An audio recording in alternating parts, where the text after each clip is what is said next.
Effectivement, il y a quelques minutes, avec Dominique Berthaud, nous avons pu échanger avec une personne qui était présente ce soir-là. Alors, il nous a raconté ce qui s'est passé. Les faits sont déroulés à partir de 2h30 du matin. À ce moment-là, un homme vêtu de noir et cagoulé se fait déposer juste devant le portail de la boîte de nuit. À cet endroit-là, il y a deux portiers. C'est un premier barrage filtrant avant d'entrer à l'intérieur du parking.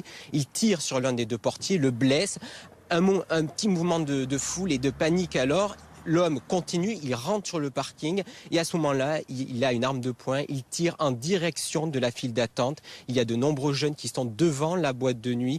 Pour entrer à l'intérieur, il faut le rappeler, pas moins de 800 jeunes étaient attendus ce soir-là pour fêter la soirée d'Halloween. Au début, il croit à une mise en scène et puis il tire donc sur cette file d'attente. Un tir qui, selon la personne avec qui nous avons pu échanger, n'était pas en direction d'une personne en particulier. Il blesse donc le jeune Nicolas, âgé de 22 ans, qui est décédé donc dans la journée d'hier. Puis s'ensuit un mouvement de panique. Les jeunes qui étaient déjà à l'intérieur de la boîte de nuit resteront confinés jusqu'à 4h du matin. Très rapidement, les pompiers mais aussi la police arrivent sur place. Ils ferment, ils sécurisent les lieux. Les parents arrivent très rapidement puisqu'ils ont été prévenus par tous les jeunes qui étaient déjà sur place. Ils attendent au niveau du portail. Il y a vraiment un sentiment d'angoisse et de panique qui règne à l'extérieur. La boîte de nuit est donc restée fermée bien sûr hier soir. Elle devrait rouvrir samedi prochain et à ce moment-là, une minute de silence sera observée au cours de la soirée.